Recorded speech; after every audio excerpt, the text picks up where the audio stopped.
Amigos, ¿cómo están? Bienvenidos a Radio Uruguay, bienvenidos a La Máquina de Pensar. ¿Cómo andan? Espero que anden bien. Arrancamos muy, pero muy rápido porque son las 19:04 aquí en La Máquina de Pensar con Mati Rodríguez en controles de emisión. ¿Cómo le va, Matías? Y Caro de Cuadro en la producción de este programa La Máquina de Pensar. Esta semana va a estar un poco dedicada, no digo, en general ya no hacemos más semanas temáticas, pero en algún momento tenemos que retomarlo. Va a estar dedicada por lo menos a Picasso. El lunes estuvimos hablando del Picasso escritor y mañana va a estar con nosotros el director Enrique Aguerre, director del Museo Nacional de Artes Visuales, para hablar de Picasso en Uruguay, que es uno de los hechos culturales del año, sin duda, esa exposición que va a culminar el 30 de junio, o sea, queda prácticamente un mes y poquito.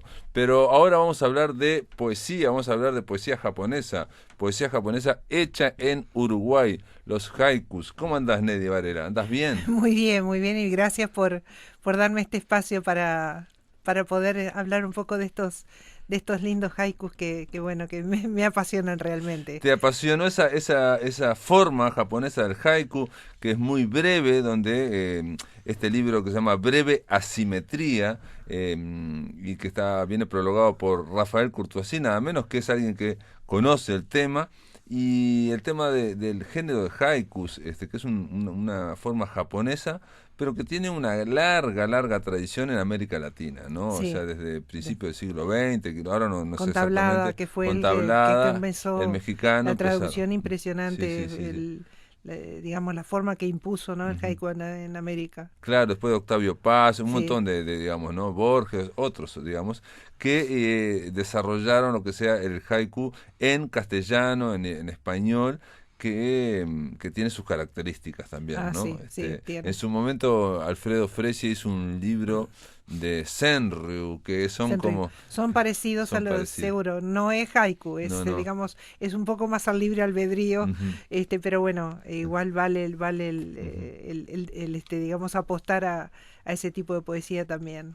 Siempre es, digamos, más allá de las medidas y más allá de las proporciones, en estas formas tan breves japonesas parece que siempre se busca como lo efímero, ¿no? O sea, lo más mínimo que refleje otra cosa mucho más grande, ¿no? Exactamente, es como quien prende una linterna sobre lo mínimo, ¿no? Sobre aquello que nunca miramos. Uh-huh. Realmente es una poesía muy sensitiva, muy intuitiva y que apuesta al impacto, ¿no? Uh-huh.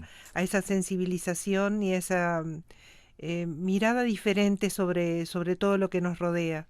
Y siempre queda como, parece que como que culmina y no culmina, queda en suspenso, Flotando. queda flotando. El verdadero Pesa más el haiku, silencio que las palabras en el haiku, porque es tan breve, son 3 versos, uh-huh.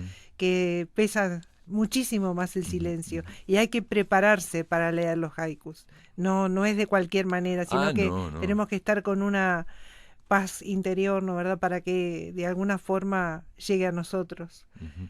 Vos hiciste antes otro libro de haikus que se llamó La piel de la tormenta. La piel de la tormenta. Este es tu segundo, y bueno, ahí en el prólogo Rafael Courtoisí dice que es como un salto que diste en este cualitativo, en fin, que aparte este libro viene con unos hermosísimos dibujos. Bellísimos dibujos, que bueno, agradezco a mi querido amigo, como yo le digo, hermanos de letras, José Luis Miguel de Soto, que en este momento está viviendo en Canadá, pero que se tomó el trabajo de hacer la técnica sumie, que es una técnica japonesa muy difícil, que requiere pinturas especiales, texturas especiales donde se pinta, es una tela especial, y realmente yo que le pedí nada más que me hiciera unos dibujitos, pero realmente él me hizo los señores dibujos. Aparte da la sensación, me da la sensación, yo no conozco nada tampoco de esto, de que viste que los japonés no es solamente la escritura, sino es que todo, o la pintura, toda sino una todo lo que zen. envuelve, Exacto. Es una filosofía o una actitud que envuelve, y por eso que no solamente en el pincel, no solamente en el papel, sino que hay todo, ¿no? Sí. Como que son muy sensitivos, por usar tu palabra, también muy sensibles a todo lo que rodea el acto creativo, no solamente al acto mismo, ¿no? Nosotros viste que nos fijamos en, la preparación del ser humano para el arte, uh-huh. para el arte de crear. Uh-huh. Ellos tienen toda una preparación. Por eso que creo que lo más importante en este tipo de, cuando uno va o se dirige a una poesía que no es la de uno, Ujú, ¿no? La que nos corresponde como hispanoamericanos, ¿no? ujú, Hay que tener muchísimo cuidado y muchísimo respeto. Ellos tienen una filosofía completamente diferente ujú, y no cualquier poema que tenga ese número de sílabas es un haiku. ujú, ujú. Este, Yo te leí en otro lado, digo, porque también hay que ver, insisto, una cosa son los haikus de Japón y lo que bueno estableció Bayó, digamos, ese gran poeta, en fin, y otra cosa es la tradición latinoamericana. Por ejemplo, leí, te lo pregunto porque no sé, sí. que Bayó y que los haikus planteaban que no tiene que haber, por ejemplo, una persona humana en el haiku, no puede un personaje humano. Bueno, hay varias teorías, pero yo siempre me apoyo mucho con el profesor Vicente Haya, que para mí es uno de los más entendidos en lo que corresponde a todo lo que es la literatura Ujú, japonesa, ¿no? Pero fundamentalmente el haiku, en donde dice que apunta a la naturaleza, pero también apunta al ser humano y sus quehaceres y también a las cosas, o ujú. sea, a los objetos inanimados. Ujú, ujú. No, no, pero Entonces, yo cuando digo una ah, persona humana digo porque cuando como el haiku habla de la naturaleza, a habla de que el- cosas, de alguna forma siempre nos está reflejando, ¿no? claro, pero ahí Pero no está aparece el Pedrito, no aparece exactamente, Juancito, no, no aparece mi amada, no no, aparece el no, amado o mi exactamente. hijo no aparece, me explico, en ese sentido, no aparecen como Sí, sí, personajes no, no, humanos, ¿no? exactamente, no, no. Cosa que El que escribe se eh, aísla de todo, no de, entra, como nosotros estamos acostumbrados a entrar en exacto, el exacto. poema, ¿no? Como que refleja, digamos, al poeta, la voz lírica, pero no aparece un Exacto. ser humano, por llamarte de alguna forma. Aunque también yo por eso establecí esa diferencia entre lo que es el haiku de Bayó, digamos, y lo que es el haiku latinoamericano, ¿no? Que ahí es más, un poco más amplio, me parece. Sí, y bueno, Ujú, está bien darle su impronta, pero siempre respetando esa ujú, filosofía, ¿no? ujú. Creo que hay que saber ser, en el haiku hay que saber ser espectadores y eso a nosotros nos cuesta muchísimo, porque estamos acostumbrados a entrar en el poema, a Claro. meternos, a hablar de nosotros, de nuestro, como tú decís, de nuestras personas queridas, Sí, sí, sí. nuestros, o sea, de Desengaños, desengaño, nuestras bueno, tristezas, entonces nuestra estamos herida, siempre en fin. metidos, ahí está, Ujú, en el ujú, poema. ujú. En cambio ellos no, ellos son espectadores de la naturaleza y se dejan, de alguna forma, asombrar, esa es la palabra, ¿no? El asombro, Ujú, asombrarse con esas cosas mínimas ujú, que ocurren, que en realidad son este ujú. mundo tan maravilloso que nos rodea, ¿no? Ocurren, pero también ocurren, yo creo, en el propio poema, ¿no? El asombro está en la propia escritura también, ¿no? Porque, Exacto. o sea, puede ser basándose en este, hay un haiku famosísimo de Bayó que lo usaba Cortázar, ¿no? Es salvo el crepúsculo, ¿no? Así, Por ese, algo así como por ese como viejo que camino William, nadie nadie pasa pasa salvo el salvo el crepúsculo. crepúsculo, ¿no? Y eso también refleja esa naturaleza.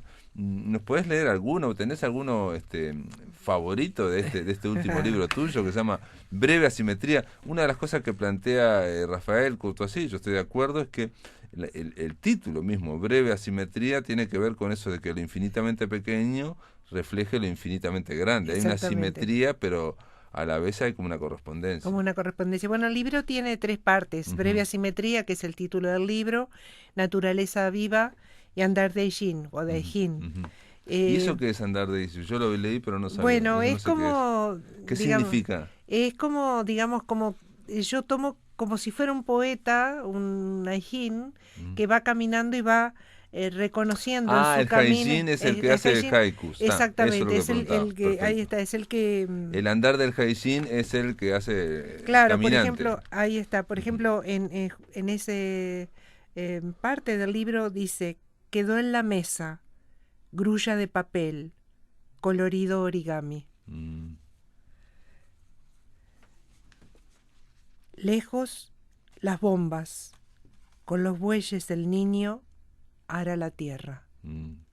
Bueno, ahí hay un niño, ¿viste? Ahí hay un ser humano. Por ejemplo, acá, a mí me gustó este que dice, experimento, ser la savia que nutre todo un mensaje. Porque a mí me gustó muchísimo porque creo que eso envuelve una cosa indefinible, ¿no? Que es la savia que nutre todo un mensaje, ¿no? y encima Claro. lo experimento, es una experiencia. Seguro es la vida que corre adentro de las palabras, ¿no? Y que Claro, corre pero ¿de en qué esto. es esa vida? ¿Qué es esa energía que corre dentro de las palabras? Es muy Es la energía que indefinible, está en la naturaleza es muy y que indefinible. nos olvidamos que nosotros formamos parte de ella. Yo me acordé, ¿sabes qué? De otra cosa que Marguerite Yourcenar, la de Memorias de Adriano, dijo que detrás de todas las obras clásicas más importantes, ¿no? Y eso se hablaba de las greco-latinas, Sí, ¿no? sí, Este, y detrás de las griegas, ¿no? Lo que hay es como una electricidad es cierto, detrás de esas palabras. O es sea, como cierto. diciendo que no está solo en las palabras, ¿no? Hay algo que Está la en la recorre. electricidad que nos Exacto. produce. Y esa es la savia que nutre todo el mensaje para mí. Sí, Ujú. A ver. bueno, em, a veces también se encara, digamos, en forma la muerte, porque también la muerte está Ujú, en la naturaleza, ¿no? ujú. La vieja rama ya no tiene más flores, el viento arrecia. Mm. Sí, sí, ahí bueno, el- eh, la que yo vi más, como más dentro de ese universo, y te lo digo porque quizás no todos lo conozcan, es esta que dice, vive el Satori, aunque la luz se apague, maestro Zen. Y Claro, hay que saber que es un el Satori. satori es la iluminación, porque ellos tienen en ese momento como, o sea, que es un estado de no pensar, Ujú, es un estado de dejar entrar ese milagro de la naturaleza. ujú, Entonces, en ese momento ellos tienen un satori, que es la iluminación. ujú. Pero el Satori es una frase, es como una expresión también, Claro, ¿no? satori significa iluminación. Ujú. Pero digo, pero me refiero que, ya sé que es una Ah, iluminación, eso está bien, pero digo, también vive el Satori quiere decir que la frase vive esa claro, iluminación, vive la ese iluminación. aforismo, ¿no? Exacto, Esa sentencia vive aunque la luz se apague, ¿no? Maestro claro, Zen, ¿no? claro, al maestro Zen, por más que lo dejen aislado y le Ujú. apaguen la luz, siempre él va a ser capaz Ah, de bueno, tener mirá exactamente, vos, claro, es eso, ¿sabés cómo interpreté claro, yo? Lo interpreté brutal, dice, que el Satori, digamos, con esa sabiduría, porque el de Satori nunca es una frase que no se puede reducir a una lógica, ¿no? O sea, el claro, Satori es una frase que te deja seguro, pensando, ¿no? Eso claro. obviamente, que no cierra, digamos, ¿no? Que Sí que abre. te sí. Vive el Satori y yo pensé que aunque la luz se apague, aunque se muera el maestro Zen, ¿me explico? Claro, claro. Bueno, Eso es una esto es lo lindo de lectura, la es una poesía, lectura, qué que sé cada yo, uno que la claro, claro. lee, Que aunque se digo, muera el maestro Zen, su Satori vive. es lo que hay que ¿Me saber, que explico? después que damos los libros, cada uno toma, Obvio, obvio. Y sobre todo cuando y eso es agarro lo cualquier... lindo, ¿no? Que Sí. eso enriquece muchísimo. Y que no hay una sola lectura igual, ¿no? Exacto, Ujú, cada uno tiene su lectura. ujú. A ver, ¿me puedes leer algún otro ¿Cómo más? no? Fila de hormigas, ramas vivas de un bosque imaginario. Eso está muy bien, sí, sí, sí, sí. Porque uno ve también, son muy visuales de tus haikus, ¿no? Uno Sí, ve bueno, yo me esas siento filas de horas. hormigas y ve como hay un bosque, hay unas ramas imaginarias, ¿no? Claro, Ujú, bueno, yo me siento mucho rato cuando ujú, voy con la naturaleza y, digamos, todo esto sale de mirar cómo se aprende, ¿no? Poniendo ujú, esa pequeña luz sobre las cosas mínimas. ujú. Qué tarde gris, paraguas de colores abren los niños.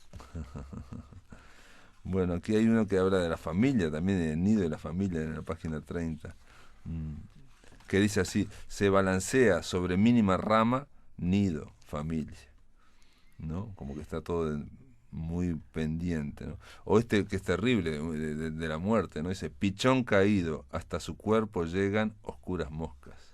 Sí, eso le llamó muchísimo la atención cuando estuve en el 10.º encuentro Mm, de haikus, el manejo de la muerte, ¿no? ujú. Con esas oscuras moscas. La palabra oscura ya habla de muerte, ¿no? Sí, Porque sí, el sí, sí, pichón sí. podía estar vivo. No, pero Claro, es pero obvio que está caído, es obvio que se cayó. Bueno, muy bien. Hay algunas que dicen hormigas llevan pétalos de cerezo. Ah, bueno, hay varias con cerezo, pétalos de cerezo. Llega el invierno. Este, bueno, y a ver, podemos leer uno más. Hay cómo que no. ser breve, se termina el tiempo. Bueno, cómo no, como siempre el tiempo. En la radio. Enredaderas, flores blancas y lilas en armonía. mm, Flores pequeñas, colores en el verde, inmenso bosque. Impresionante. Bueno, Neddy, no sé, romero y menta, el perfume se eleva, deja los platos. Y eso es de la cocina. De la cocina. La cocina. De la cocina. Porque digamos, el perfume se eleva y deja los platos. Claro, pues la invasión, o sea, es muy, digamos, los sentidos están a flor de piel exacto. en el haiku. Entonces todo lo que llega antes, digamos, de mirar el plato es el perfume, ¿no? Bueno, Neddy Varela, gracias por estar en la máquina de pensar. Te tengo que... desgraciadamente tengo que...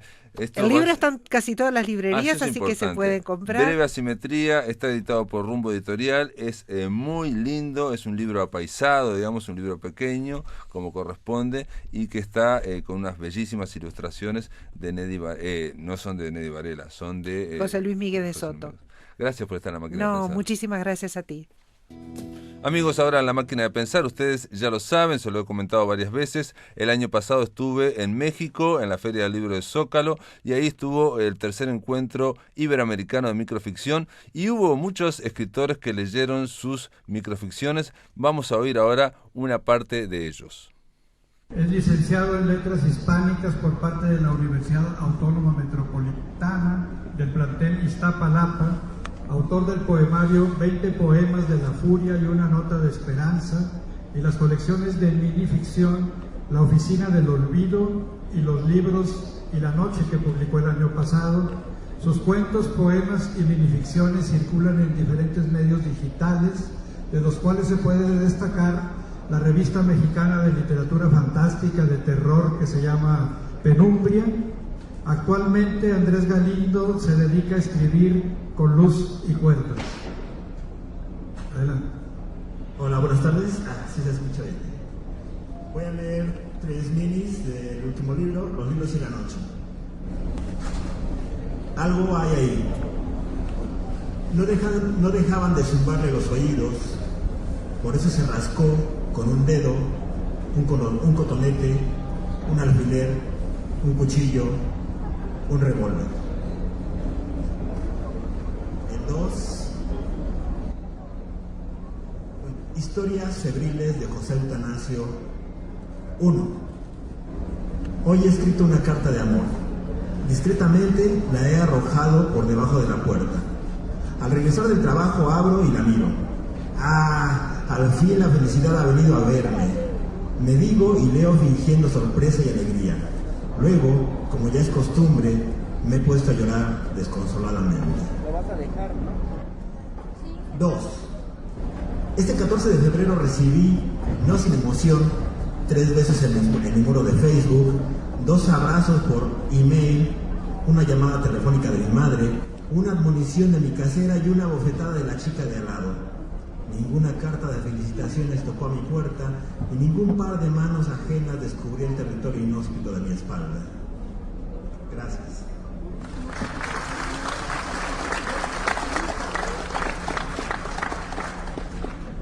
Margarito Cuellar, de Monterrey, es maestro en artes por la Universidad Autónoma de Nuevo León, donde dirige la revista Armas y Letras, y es coordinador de actividades literarias en la Secretaría de Extensión y Cultura.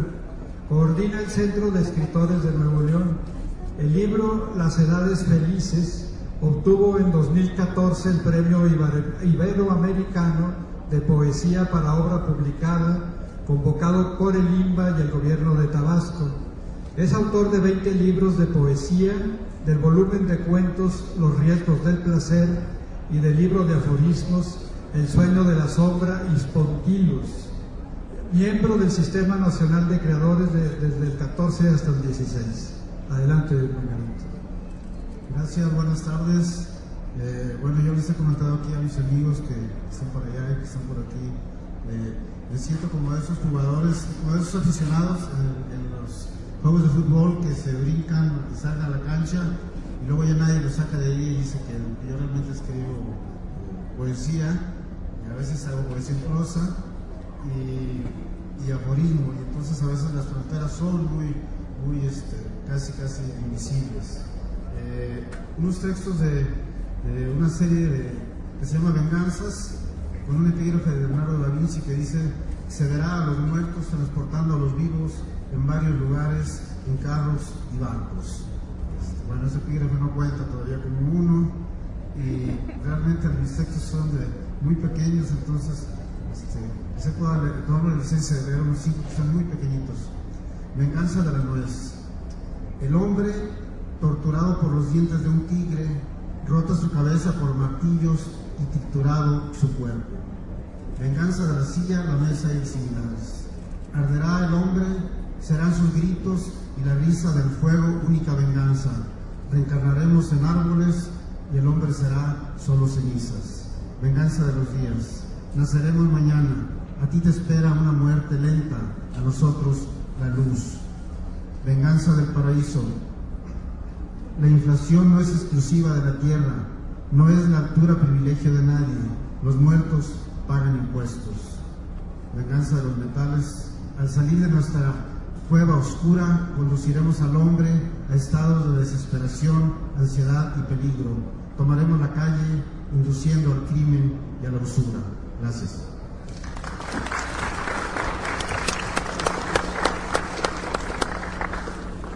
Ricardo Zumalabia viene de Lima, Perú, donde nació en 1968. Es doctor en letras por la Universidad de Burdeos. Fue responsable de la colección Underwood y la colección Orientalia en la Universidad Católica del Perú, donde actualmente es profesor y director adjunto del Centro de Estudios Orientales. Ha publicado los libros de cuentos Habitaciones y Retratos Familiares, los libros de microrelatos Enciclopedia Mínima de 2004 y Enciclopedia Plástica de 2016, y las novelas Que la tierra te sea leve mientras huya el cuerpo, y del año pasado, de 2017, No somos nosotros. Con ustedes, Ricardo Zumalabia.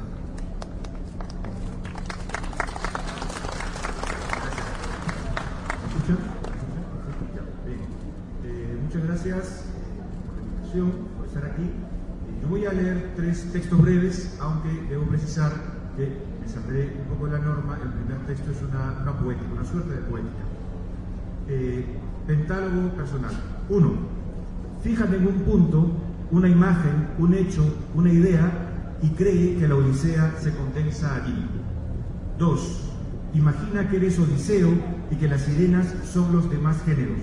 No las oigas, pero créate una a tus necesidades. 3. Imagínate que eres una sirena olvidada y no tienes a quien cantarle. En ese momento, ponte a cantar y escribe, y sucumbe a ti mismo. 4. Imagínate que eres Homero y que un dios te ha dado la opción de recuperar tu vista por 3 segundos. Observa y escribe. 5. Imagínate que eres el perro de Odiseo y que sabes que morirás al verlo volver. Solo tienes un par de minutos para expresarle con tu lenguaje lo inexpresable. El segundo texto se llama Pirañas. 2 hombres lo sujetan de los brazos, mientras un tercero y un cuarto le quitan reloj y anillos, y un quinto se enfrasca en vaciarle los bolsillos. También un sexto y un séptimo lo toman de las piernas para facilitar a un octavo y un noveno quitarle los zapatos y calcetines. El 10º y el 11º revisan sus portafolios y determinan qué es de valor o no. El 12º no se queda atrás. Con una imagen entre niño y monstruo, se dedica a hincarle el cuerpo como una aguja para distraer el dolor que podría sentir, mientras el 13º le abre la boca para que el 14º pueda, auxiliado con unas tenazas, extraer los dientes de oro. Sin embargo, un 15º se lamenta de que la víctima no fuera de esos hombres modernos que llevan aretes de alto precio. De buena gana le hubiera arrancado las orejas. Solo le resta guardar su turno junto con otros 20 para completar el asalto. Y el tercero se llama Geografías. Estaba próximo a llegar a El Vedado cuando de una ruinosa casona salieron 2 jineteras, providencial apelativo para estas muchachas de entrepierna generosa y tarifa por discutir. Hola, mexicano, ¿qué tú haces tan solito? No soy mexicano. Claro, chilenito, ven con nosotras que te vamos a templar esa cuerda de maravillas. No soy mexicano ni chileno, digamos que estoy al centro. Eso mismo, mi amor, vas a estar al centro. Y nos fuimos juntos a conocer nuestra geografía. Gracias.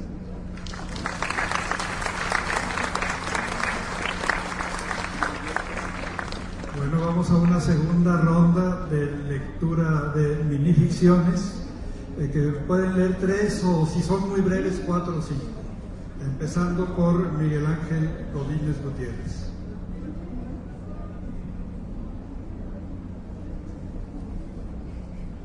La muerte de mi padre. Cuando siento el amor de mi hijo, cuando juega conmigo, pienso que debo haber querido mucho a mi padre. Tal vez por eso se dio entonces en mí la secreta ilusión de que lo hubieran enterrado vivo y que hubiera que ir por él para rescatarlo. Lo que intenté hacer, efectivamente, la noche del día en que lo sepultamos. Corrí al panteón, vivíamos en Tacuba, armado de una palita de lámina, 6 años de edad y ropa de calle sobre la pijama. El aire frío me pegaba en la parte superior de la cara. Las nubes blancas iluminaban la noche rebotando luna. Nunca pude brincar la tapia. Como a las 2 horas, quién sabe, regresé a mi casa. No pude verlo otra vez, pero tuve mi desquite. Soñé con él toda la noche.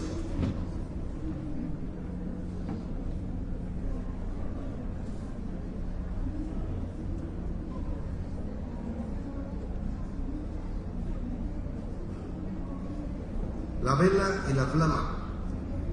La cera emite grititos mientras se consume. El pabilo, ni se diga, hace un berrinche de chispas cuando se pone la soga al cuello. También la flama parece prever su futura extinción, pero es mucho más tranquila. Resplandece su calma en la oscuridad. El candelero que lo sostiene ve pasar su cada vez más cercano rostro. El tiempo, apacible, contempla la escena y sonríe.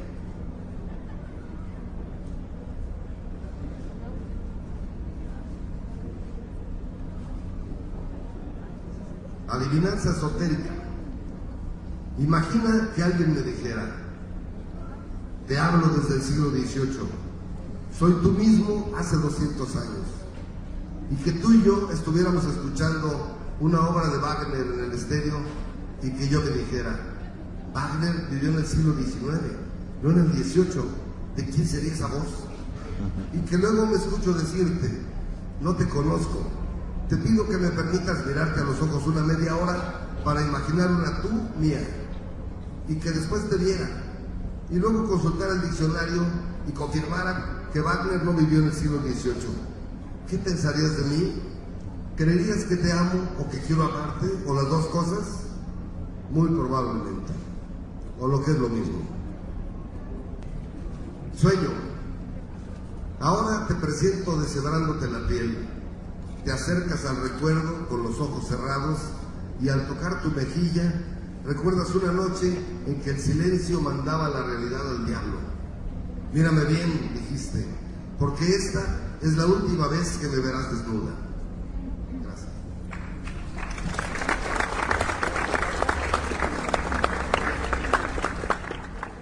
Muy bien, amigos, ahora en La Máquina de Pensar vamos a darle la bienvenida a Roberto Aprato.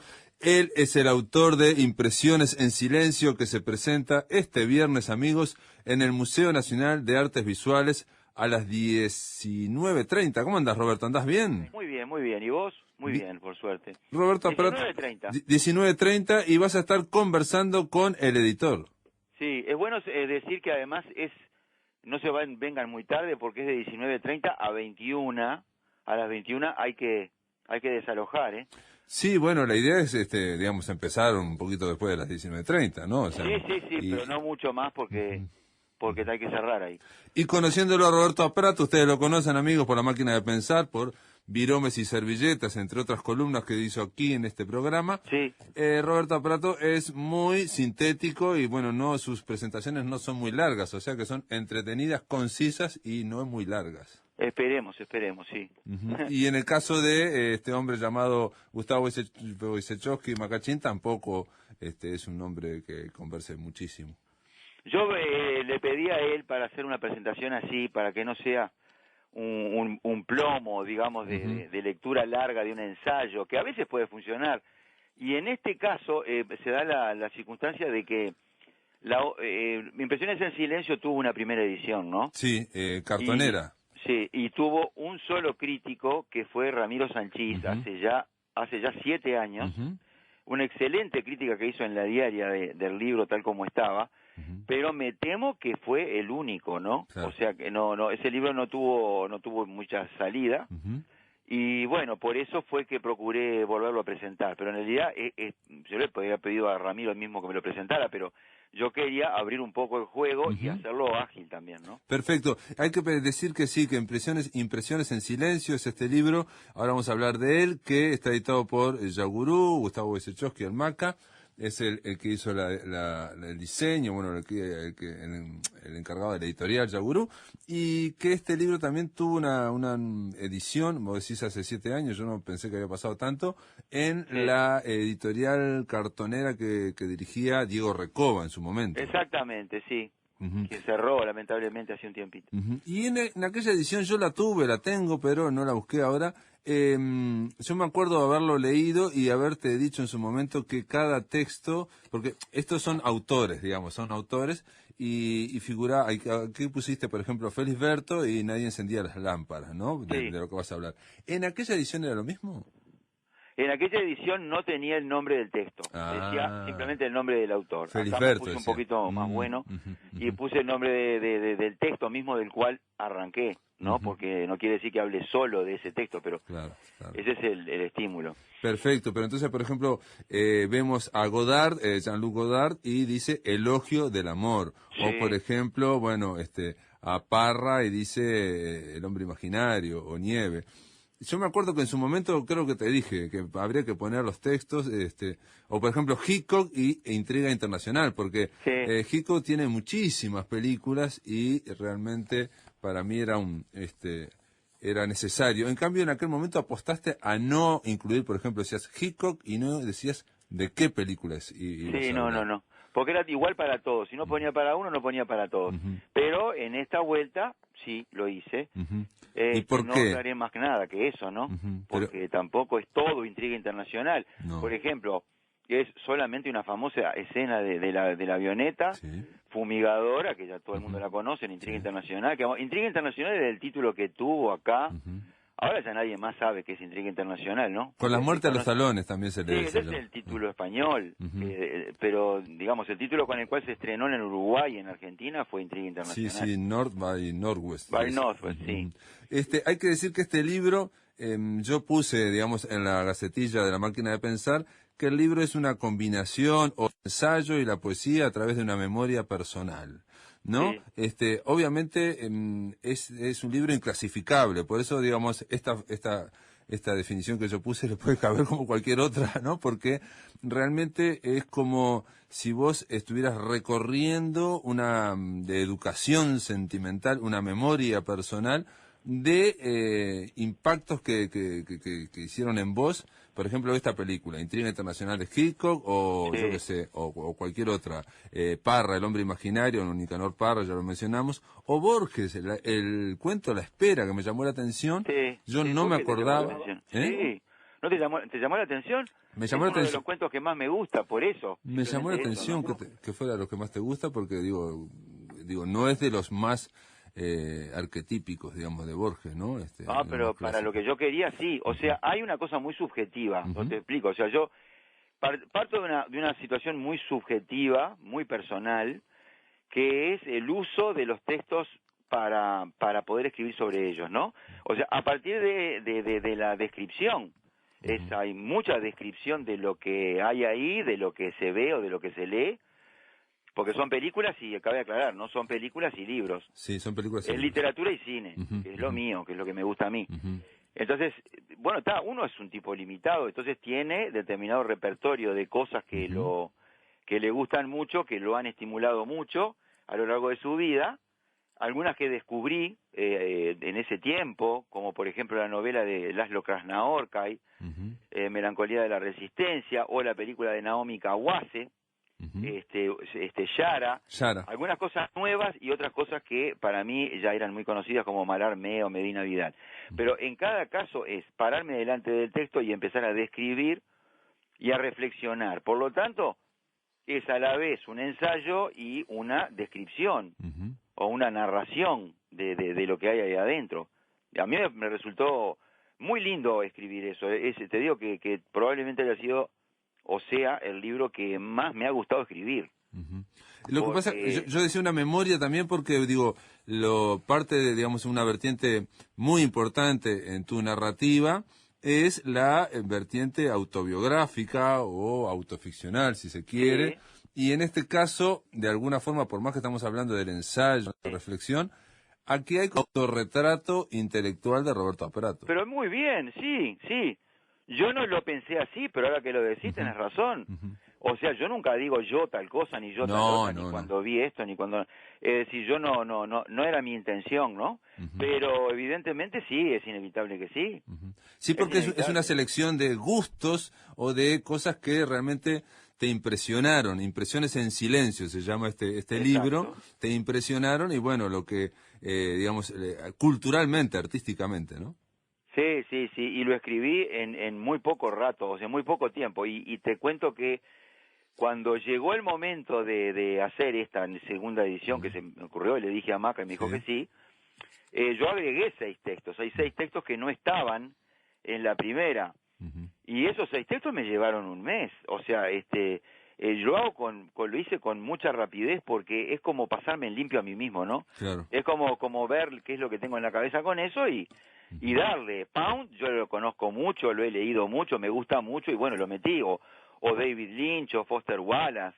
Sí, pero por ejemplo está Bourne, Jason Bourne, la película de la Identidad Desconocida, la trilogía que hay de Bourne, que con Matt Damon, que son 3 películas de acción pura, muy buena, de espías, obviamente. Estamos hablando ya es un clásico a esta altura, son una trilogía. Y vos agarrás Bourne, que uno se sorprende porque está acá al lado de Medina Vidal, o está acá al lado de Saer, por ejemplo, de Juan José Saer, y aparece Jason Bourne, pero para tratar siempre de reflexionar, en este caso, por ejemplo, en el de Bourne, tratar de reflexionar sobre, siempre estamos hablando del contar, de lo que es la literatura, de lo que es la acción, la narrativa en este caso. En el caso de Bourne, que es importantísimo, y es una de las cosas que más llama la atención en la película, es el montaje, la edición, cuándo cortar, por ejemplo. Sí, y agarré específicamente una escena en la cual está Matt Damon solo y está Franca Potente en el baño. O sea, Franca Potente es un personaje que había aparecido ahí en el principio de la película y que va a seguir siendo su compañera de aventuras durante el resto de la película, pero ahí recién la conoce. Entonces eso es muy importante para saber qué es lo que sabe él de lo que está pasando y qué es lo que sospecha. Entonces eso, que es un elemento de construcción de personajes, si querés, y todo lo demás, contribuye para aumentar la tensión narrativa de la escena. Y eso es lo que yo agarré, eso fue lo que me fascinó. Aparte de que me gustaron todas, ¿no? Obvio, que las viste varias veces, pero aparte aquí también, en el caso de Bourne, haces una breve reflexión al principio sobre lo que son los antecedentes, por ejemplo, para la construcción del personaje, para saber que es un personaje. Sí, ¿Qué pasa cuando estamos ante un personaje que él mismo no sabe nada de sí mismo? Exacto. El vacío. Exacto, y menos sabe de Franca Potente. Bueno, pero que está en el otro cuarto, y que está largando agua, está echando agua, sacando agua porque se está bañando. O sea que está totalmente afuera del asunto. Y él está ahí sin saber bien qué hacer con la canilla que sale, que no sale. Es realmente impresionante. Entonces, en eso yo metí un montón de cosas que he visto a lo largo de mi vida, por supuesto, y que me parece que son buenos estímulos para escribir, además, que dan como para que uno escriba. Entonces es como una especie de acto de vampirización también el libro ¿no? Como si yo le hubiera sacado la sangre a todos esos títulos. No, acá por ejemplo el de Bourne estoy viendo cómo culmina, digamos, sobre la película Bourne. Comienza hablando por ejemplo, de el vacío. Voy a leer simplemente el inicio. A veces en una película coinciden lo que se ve y lo que se sabe. Incluso se puede entender lo que no está, porque lo que significan las cosas condiciona su comprensión. Es más que ellas. Al presentarse como de la nada, las cosas tienen un espesor tal que, en ausencia de una noción previa, pasan de una a la otra. Cuesta tiempo. Sí. Cada una invirtiendo los términos. Y culmina esto de Bourne, culmina diciendo, escribir es nombrar ese corte, es nombrar todo ese proceso hasta ahí, sin dejar que la mecánica de las acciones obture el espacio de la reflexión sobre las acciones. Simple como es, hay una profundidad particular en ese trance que tiene que ver con la relación entre palabra e imagen, el cuadro, la impresión y sus maneras. Es decir, la forma, ¿no? O sea, lo de Burnett, que es una película de acción, te da para al final para reflexionar sobre la forma. Sobre la forma en el cine, sí. La forma del relato y la forma en el cine. Sí, sí, claro. Es como para probar el lenguaje, a ver hasta dónde puede, yo escribiendo, cómo podía representar esa impresión. O sea, por eso es en silencio, porque yo lo que hago es escribir, no estoy haciendo ruido. Entonces, es escribir sobre algo que se mueve, que produce un sonido, que hace cosas. Eso fue el desafío del libro ¿no? Es decir, ver hasta dónde la literatura puede con la literatura misma y con el cine. Y puede captar esas sensaciones, ¿no? Claro, a mí, yo pensé también leyendo los textos que son muy disímiles, son muy diferentes, tratando de ver qué es lo que los podía hilvanar, y se me ocurrió que una posibilidad sería, es como acercar un microscopio a un detalle, a un fragmento, y ver lo que hay en el fondo, lo que hay incluso entre cada uno de los elementos, ¿no? Sí, exactamente, sí. Me quedé con, hay un montón de gente, un montón de autores que me quedaron afuera, ¿no? Tampoco podía seguir toda la vida, pero hay cantidad de autores. Vos decías de Joyce, por ejemplo. Joyce también podría haber estado. O en el cine, John Ford. O yo qué sé. O Clint Eastwood. Claro, hay algunas cosas de Clint Eastwood que no, pero no puedo. El libro es el libro y chau. No, y así quedó. Y es un poco lo que yo en broma y en serio te decía cuando hacías la columna Viromes y Servilletas aquí en La Máquina de Pensar, que era tu Dream Team, ¿no? Tu equipo soñado. Y aquí está el equipo soñado de Roberto Aprato. Hay solamente un texto que se sale de todo esto, porque simplemente para decirles, amigos, la tapa de Impresiones en Silencio tiene solo nombres propios, ¿no? Godard, Nicanor Parra, Eduardo Milán, Hitchcock, Kafka, Bernard, Felisberto Hernández, Lebrero, Foster Wallace, Jim Jarmusch, pero hay un texto que no tiene un nombre propio, que se llama Poesía. Entonces ahí hablas de la poesía, y en yo creo que es donde se cumple más eso que acabo de decir de él, microscopio, que se acerca, y al final termina hablando casi de la tensión, de la relación que hay entre dos elementos. Y una cosa que me llamó la atención es que citás versos, ¿no?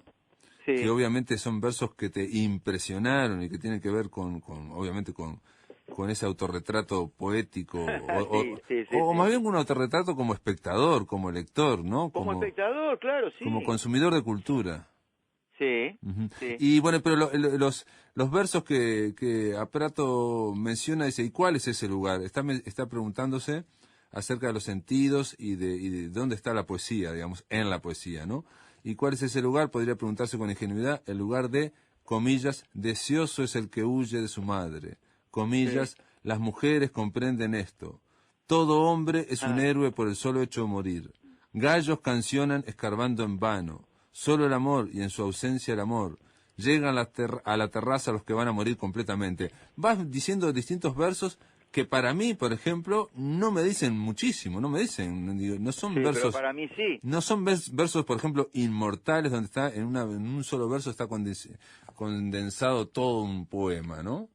Sí, pero para mí sí. Obvio. O sea, yo ahí lo siento, y esos versos en especial han sido caballitos de batalla para mí, como para decir, cuando momentos en que los cuales dejo de creer o me falta fuerza en la poesía, digo, están estos tipos, está Vallejo, está Medina, está está el otro, que realmente marcan una posibilidad del lenguaje de agarrar una cosa abstracta y va en un verso. Para mí sí son como una condensación, condensación de sentido instantánea, que a mí me parece muy valioso. No, sin duda. Por ejemplo, un verso es bastante palpitaste. Obviamente para vos te dice muchísimo porque te lleva al poema, te lleva a ese poeta, te lleva a un impacto que sufriste o recibiste en su momento, y por eso lo incluís en esa selección. Claro, es que toda la lectura es y todo esto que estoy diciendo es totalmente subjetivo, ¿no? El bastante palpitaste después lo metí en una novela, la novela que va a salir el año que viene, sobre mi madre, en la cual yo hablo de ese verso es de Leopardi, ¿no? Del romántico italiano. Sí. el bastante palpitaste quedó ahí y bueno, lo usé otra vez. O sea que no es de una sola vez, o sea, lo tengo muy metido, ¿no? Claro, son realmente, digamos, estamos hablando de toda lectura es individual, es algo, es un milagro que muchas veces no nos damos cuenta, ¿no? O sea, que no existe ningún lector igual a otro, y aún la misma persona, si lee a lo largo de su vida el mismo texto 2 veces, son 2 lecturas distintas, son 2 lectores. Y es absolutamente, no solo subjetivo, sino que es totalmente diferente uno de otro. Sí. Es único. Y yo lo que uno quiere hacer cuando escribe, ¿no? Lo que yo por lo menos quiero hacer cuando escribo es fijar ese momento que es totalmente etéreo de comprensión de un texto, por ejemplo, y que a lo mejor después pienso que no lo voy a decir de la misma manera, pero encuentro un lenguaje para decir lo que me parece, que es lo que uno tiene que hacer cuando da clase, por ejemplo. Para transmitir, si vos tenés que transmitir algo que realmente te gusta, dar clases de Shakespeare o dar clases de Borges o dar clases, es un desafío muy importante. ¿Y cómo haces para que no se les escape Cervantes, Shakespeare, Borges, lo que sea? Bueno, hay que lograr que el lenguaje que estás utilizando en la explicación quede tanto como Shakespeare o Borges o Cervantes o lo que sea. Y entonces, sin dar clase, esto es una manera, es un intento, ¿no?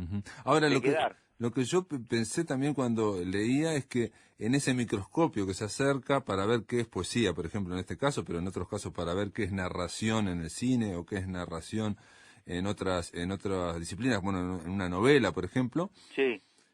Me da la sensación esa de que cuando se acerca el microscopio, la poesía, por ejemplo, no está en las palabras.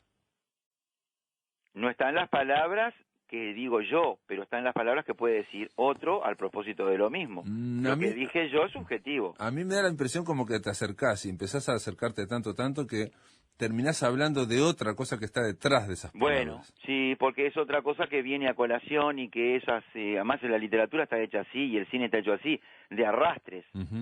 Son de arrastres, ¿no? O sea, de una cosa que como un aluvión que te trae otras referencias y así vos entendés siempre algo en relación con otra cosa y así. Es una gran familia. Exacto, pero cuando lo analizás solamente eso, solamente esos versos, solamente esos por ejemplo, acciones, en el caso de Burne, por ejemplo, quedamos al final como que prácticamente no hay, son los elementos y parece que atrás hay algo, ¿no? O sea, a lo cual no llegás vos, por y bueno, ¿no? Y apunta a algo que hay atrás, mejor, bienvenido sea. O a una tensión que, digamos, vamos a ver, te lo digo de otra forma, ¿son como palabras la poesía o el cine son como imágenes que van encadenadas unas con otras? Sí. Pero el cine no son exactamente solo esas imágenes, claro ni que es solo la otra, ni es lo que hay en el medio. Es todo. Pero es intentar llegar. Son ejercicios de estiramiento hasta llegar. O sea, no es imposible llegar del todo. Es imposible. No sé si podría, pero digo, yo lo que hago es intentarlo, ¿no? Claro. Digo, estamos de acuerdo, obviamente, que en la medida que, como pasa con el microscopio electrónico, uno se va acercando, al final lo único que ves energía, nomás, no sé qué ve, digamos, ¿no? Hay un texto donde traes a colación una serie de televisión que yo no conocía, tuve que googlear porque dice Ray Donovan. ¿Quién es Ray Donovan, no? Y es una serie para hablar de James Joyce. Sí, yo la vi toda, Ray Donovan, yo soy muy de ver series, ¿no? Y Ray Donovan la vi, eran 7 temporadas, y bueno, en el último episodio que pasaron el año pasado, que fue uno de los ingredientes importantes para poder completar el libro hubo un momento que realmente me sacó de quicio, como ha pasado con los otros textos, ¿no? Que yo no podía creer lo que estaba viendo, no podía creerlo, y bueno, grabé el episodio, que yo siempre tiro todo eso, grabé el episodio, lo vi 18 millones de veces, además, como mencionaban los muertos de Joyce, que después se hizo película, ¿no? Desde ahora y para siempre, que la hizo John Huston. Sí. Además me acordé mucho de eso, y lo cito también, bueno, escribí sobre eso porque me pareció un logro supremo haber metido dentro de una serie total de acción una referencia a Joyce y que no fuera una cosa injertada, sino que realmente se hiciera verosímil, ¿no? No, y en este caso es una serie de, digamos que es de entretenimiento o es un thriller, en fin, que culmina con la alta literatura, ¿no? Con el relato de los muertos de Joyce y que aparte tiene que ver con la acción. Sí, que tiene que ver con lo que les está pasando con a el todos. drama. Y que tiene que ver también con que es el final de la serie, ¿no? Claro. También es como una especie de canto de cisne ahí de la serie entera.